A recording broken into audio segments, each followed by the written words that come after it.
Tidak hanya itu, penyakit penderita variasi pes itu juga akan mengalami seperti pembekakan atau bubo di kelenjar getah beningnya. Penyebaran pes ini itu bermula dari serangga yang terinfeksi dari hewan pengerat seperti tikus. Parahnya lagi, wabah ini nggak hanya ninggalin jejak korban yang meninggal, tetapi wabah ini juga meninggalkan luka pada sejarah kita. Waktu demi waktu terus bergulir.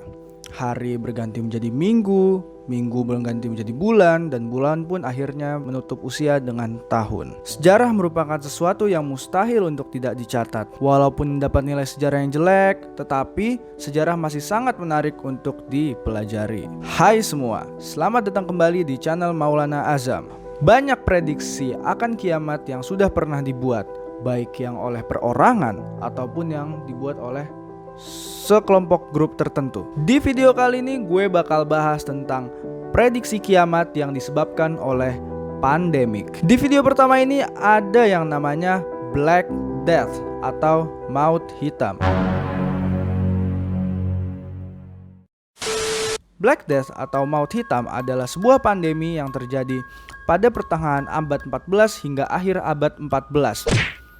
Dan pandemi Black Death ini awalnya terjadi di Eropa hingga nantinya tersebar di seluruh dunia. Dipercayai oleh orang Eropa bahwa pandemi Black Death ini adalah akhir dari dunia. Pasalnya pandemik ini merenggut sekitar minimal 75 juta nyawa pada masanya. Oke, jadi apa yang terjadi? Selama ribuan tahun tidak ada penyakit epidemi seperti ini. Pasalnya penyakit epidemi ini memiliki 3 variasi, yaitu berupa pneumonia, septisemia, dan yang terparah adalah pes. Wait. Lalu kenapa sih bisa disebut dengan Black Death atau maut hitam? Dilansir wikipedia.com, nama maut hitam ini muncul dari salah satu gejalanya, yaitu acral necrosis. Nah, jadi acral necrosis ini dia menyebabkan si penderita memiliki gejala kulitnya menjadi berubah berwarna hitam. Nah, hitamnya kulit penderita ini disebabkan oleh adanya pendarahan. Tidak hanya itu, penyakit penderita variasi pes itu juga akan mengalami seperti pembekakan atau bubo di kelenjar getah beningnya. Penyebaran pes ini itu bermula dari serangga yang terinfeksi dari hewan pengerat seperti tikus. Parahnya lagi, wabah ini nggak hanya ninggalin jejak korban yang meninggal, tetapi wabah ini juga meninggalkan luka pada sejarah kita. Pada saat itu marak sekali tingkat penganiayaan karena waktu itu orang percaya bahwa sekelompok organisasi atau agama tertentu itu menjadi penyebab pembawa sial penyakit Black Death ini. Jadi kayak misalkan pada waktu itu ada sekelompok Yahudi. Nah itu sekelompok Yahudi tersebut akan dianiaya. Kenapa? Karena kelompok Yahudi ini dianggap menjadi pembawa sial sehingga muncul Black Death. Parahnya lagi pada saat itu dokter juga belum secanggih sekarang. Jadi pada saat itu dokter ini kalau nggak salah ada yang dokter biasa sama juga ada dokter yang dia jadi plague doctor.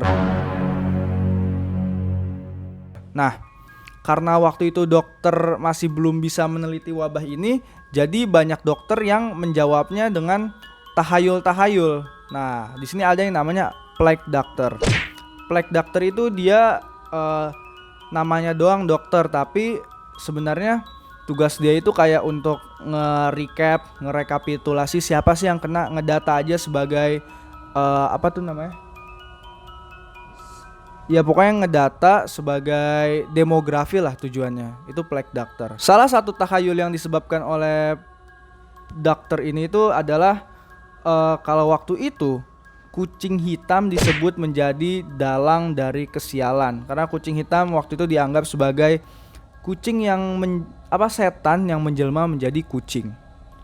Wow.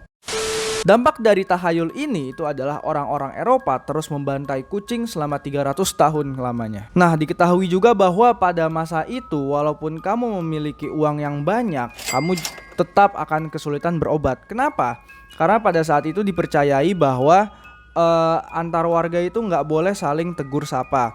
Dan juga banyak masyarakat yang mempercayai karena adanya plague doctor tadi bahwa ke dokter itu sama aja kalian menghampiri malaikat maut. Well, kalian pasti bertanya-tanya kan, Indonesia kena nggak sih pas itu? Kan biasanya kalau misalkan di film-film, Indonesia mana? Indonesia mana? Nah, ini juga pasti bertanya-tanya, Indonesia kena nggak sih waktu itu? Sampai detik ini itu belum ada bukti otentik yang membuktikan kalau misalkan negara Indonesia menjadi tempat terkena wabah tersebut. Tapi di penjelasannya itu ada kalau misalkan wabah ini terus menyebar hingga ke Asia, yang artinya seharusnya mungkin Indonesia sempat terkena. Dan juga ada bukti sejarah bahwa pada tahun 1910 kalau nggak salah itu Indonesia sempat terkena dan Belanda panik. Jadi dia langsung melakukan penanggulangan yang secepatnya. Itu kalau nggak salah ya. Oke, udah sekian dulu video dari gua. Kalau misalkan menurut kalian video ini seru, kalian bisa pencet tombol like di bawah biar nanti gua bisa bikin video yang selanjutnya. Karena masih banyak banget prediksi kiamat tentang pandemi ini, gua masih bisa nyari kok.